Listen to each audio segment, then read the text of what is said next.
오늘은 예수님의 승천 3편을 올려야 되는 날인데 하나님의 시계추 이스라엘의 상황이 심상치가 않으므로 인류 역사 인간들의 마지막 전쟁인 곡과 마곡의 전쟁에 대한 성경 말씀을 나눠보겠습니다. 성경에 나오는 곡과 마곡의 전쟁은 2번 있습니다. 마귀의 통치 6천년 마지막 때와 예수님의 통치 1000년, 그리고 인류 역사의 총 정리 7000년 마지막 때, 이렇게 2번에 걸쳐 있는데 지금은 6000년 마지막 때의 곡과 마곡의 전쟁입니다. 제가 몇 달 전에 지금은 넷째 인의 시대다라고 말씀드렸죠. 요한계시록 6장 7절 8절 넷째 인을 떼실 때에 내가 넷째 생물의 음성을 들으니 말하되 오라 하기로, 내가 보매 청황색 말이 나오는데 그 탄자의 이름은 사망이니 음부가 그 뒤를 따르더라. 그들이 땅 4분의 1의 권세를 얻어 검과 흉년과 사망과 땅의 짐승들로서 죽이더라. 검, 전쟁이죠. 흉년, 경제 몰락을 말하죠. 그리고 셋째인까지의 모든 결과로 전염병, 지진, 자연재해. 일본은 지금도 쓰나미가 계속 덮쳐오고 있죠. 미국, 캐나다, 산불, 화산 폭발, 아주 전 세계가 난리가 났습니다. 그렇지만 우리 언론은 우리의 귀를 막느라고 안전하다, 평안하다 하며 오히려 여기저기 축제가 한창입니다.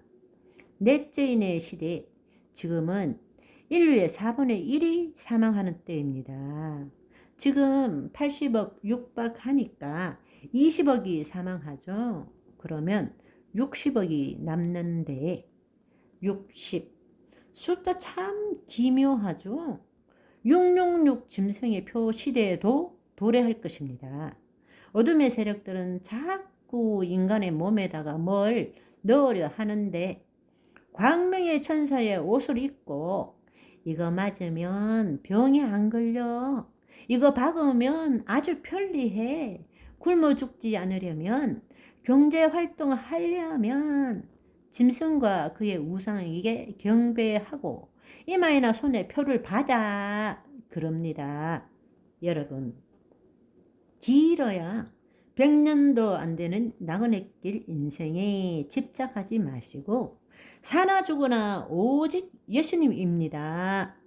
예수님과 함께라면 살아있으면 산 채로, 죽으면 죽은 대로 다시 살아납니다. 부활이죠.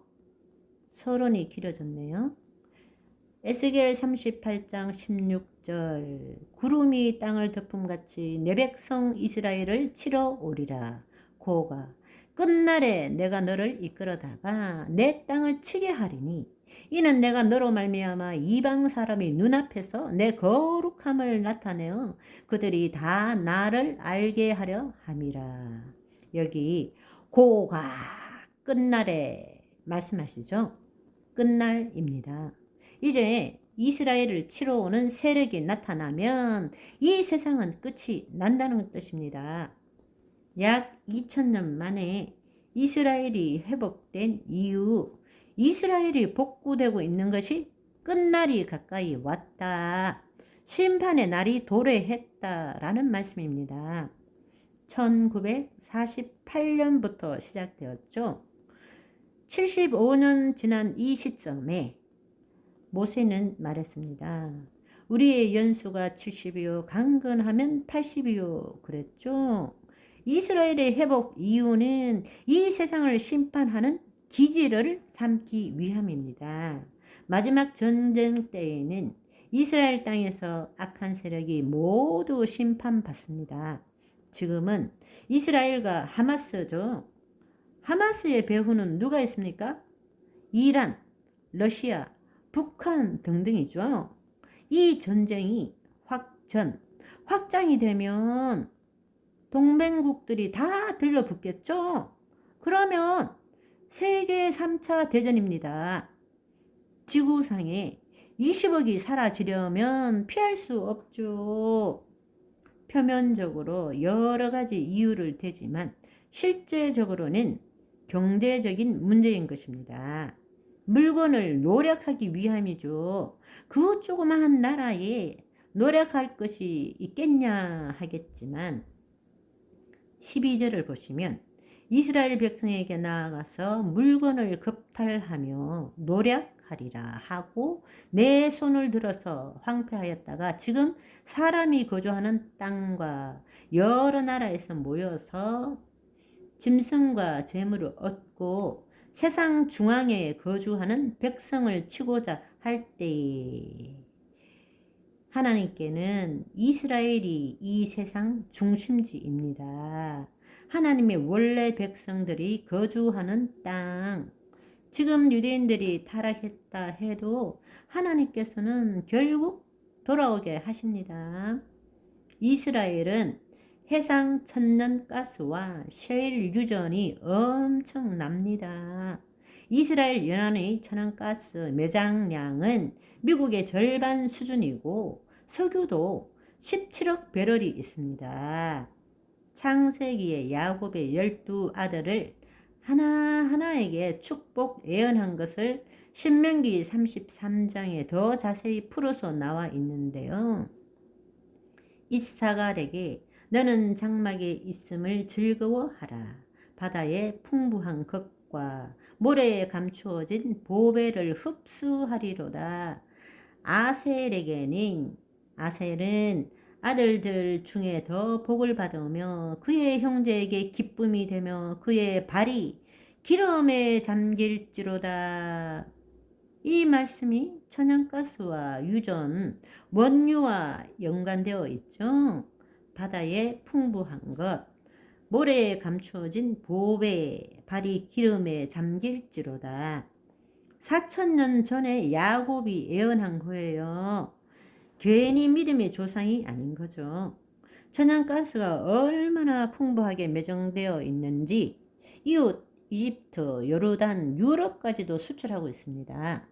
러시아는 천연가스가 원래 전 세계 1위였는데 이스라엘에서 이렇게 천연가스가 펑펑 쏟아지니까 러시아는 여러 가지 자원 무기로 그동안 여러 나라들을 위협하기도 하고 회유하기도 하고 그렇게 군림했었는데 유럽을 압박할 수 있는 카드 중 하나를 이스라엘에게 뺏긴 것입니다. 과거에는 러시아가 천연가스 공급 차단 이러면 유럽에서 난리가 났는데 이제는 대한 공급처가 생긴 것입니다. 그러니 경쟁자 이스라엘 때문에 정치적, 경제적 타격을 받고 자신들의 입지가 흔들리지 않겠습니까? 러시아는 이런 이스라엘의 보물을 빼앗으려 호시탐탐 노리다가 동맹국이라서 핑계에 대며 쳐들어오게 되는 것입니다. 곡과 마곡 전쟁의 주도 세력은 러시아입니다. 주변 반 이스라엘 아랍국들과 함께 침공할 때 친이스라엘 세력들은 눈치만 보며 강 건너 불구경하듯이 전쟁에 도움 하나 못 주고 립 서비스만 합니다. 입만 살아 러시아를 향해 뭐라 하느냐 하면 13절 스바 지금 에디오피아죠. 드단과 다시스의 상인과 그 부자들이 너에게 그러니까 고객에게 이르기를 너가 탈취하러 왔느냐? 너가 너의 무리를 모아 노력하고자 하느냐? 은과 금을 빼앗으며 짐승과 재물을 빼앗으며 물건을 크게 약탈하여 가고자 하느냐 하리라. 성경에 예언된 전쟁을 막을 길이 있겠습니까? 하나님의 계획 가운데 생긴 전쟁인데 사실 러시아도 이 전쟁을 피하고 싶은 마음도 있지만 좌석처럼 딸려 올라오는 것입니다. 지금은 푸틴인데 푸틴이겠죠. 우크라이나 사태나 여러 가지 정치적 상황, 여러 것들이 전쟁할 수밖에 없는 상황으로 내모는 것입니다. 사람들의 관심을 전쟁 쪽으로 쏠리게 하는 거죠. 하기 싫어도 해야 되는 전쟁. 어쩔 수 없이 안 하면 죽음으로 몰릴 것 같으니 그러나 해도 죽죠. 3절부터 여호와께서 이같이 말씀하시기를 로스와 메섹과 두발, 이곳이 현재 러시아입니다. 로스와 메섹과 두발 왕 고가, 그러니까 마곡은 지명이고 곡은 마곡의 우두머리를 말하죠. 내가 너를 대적하여 너를 돌이켜 갈고리로 내 아가리를 깨고 너와 말과 기마병 곧 내 온 군대를 끌어내되. 자, 여기 보세요. 갈고리로 너의 아가리를 꿰고. 우리는 코가 끼었다 그러죠. 하나님이 그렇게 내모는 거예요. 전쟁을 하고 싶든 하기 싫든 본인의 의사는 필요 없어요. 전쟁으로 내몰린 상황이죠. 필연적인 것입니다. 누구도 막을 수 없는 거예요.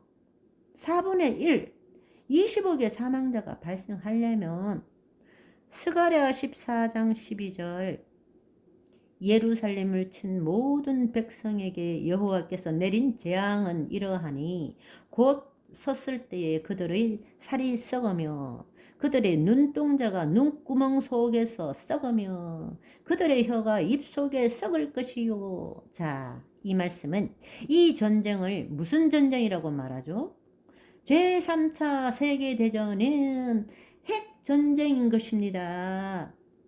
곡을 비롯한 동맹국 세력의 목적은 탈취하는 것이지만 그것은 하나님의 계획, 하나님의 심판입니다. 에스겔 39장에 너와 내 모든 무리와 너와 함께 있는 백성이 다 이스라엘 산 위에 엎드러지리라. 내가 너를 각종 사나운 새와 들짐승에게 넘겨 먹게 하리니 내가 빈들에 엎드러지리라. 내가 또 불을 마곡과 및 섬에 평안히 거주하는 자에게 내리리니. 자, 여기도 불을 내린다. 핵이죠. 인간들이 만든 핵으로 곡과 동맹국의 군인들이 다 이스라엘 산에서 멸망하는 것입니다. 이스라엘 땅에 불러 모아 심판하는 것이 하나님의 계획입니다. 핵무기 핵폭탄을 막을 곳에 곡을 위하여 매장지를 줍니다. 그 날에 내가 곡을 위하여 이스라엘 땅의 골짜기를 매장지로 주리니 하몬 곡 골짜기에 7달 동안에 그들을 매장하여 그 땅을 정결하게 할 것이라. 7달 후에 그들이 살펴보되 지나가는 사람들이 그 땅으로 지나가다가 사람의 뼈를 보면 그 곁에 편말을 세워 매장하는 사람에게 가서 하몬곡 골짜기에 매장하게 할 것이요. 자, 보세요. 시체를 치우는데 7달이 걸립니다. 왜 그럴까요? 핵무기를 사용했기 때문에 당장은 방사능 때문에 시체를 치울 수가 없는 거예요. 그래서 7달 후인 것입니다. 에스겔서는 2500년 전에 쓰인 책입니다. 여러분, 놀랍지 않습니까? 방사능 때문에 아무데나 그 시체를 묻을 수가 없는 거예요.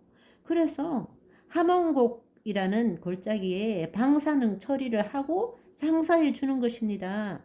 그 시체의 뼈라도 보통 사람은 접근할 수가 없죠. 방사능에 오염이 안 되도록 모든 장비를 갖추고 그 뼈들을 운반하는 것입니다. 에스겔 선지자의 상상으로 쓴 글일까요? 아니죠. 하나님의 감동, 영원한 하나님께 받은 거예요. 하나님은 과거, 현재, 미래가 없습니다. 시, 공간, 초월, 항상 현재, 지금입니다. 성경 말씀은 과학이 아닙니다. 비과학도 아닙니다. 초과학입니다. 신비하고 오묘한 하나님의 말씀, 인간이 이해할 수 없게 적어 두셨을까요? 아닙니다. 우리 안에 하나님, 성령님이 들어오시면 누구나 보고 알고 믿게 해 주십니다. 성자 하나님, 예수님 안에 나, 내 안에 예수님으로 오늘도 말씀 안에 들어가 말씀이 이루어지는 말씀이 나타나는 저와 여러분이 되시기를 소망합니다.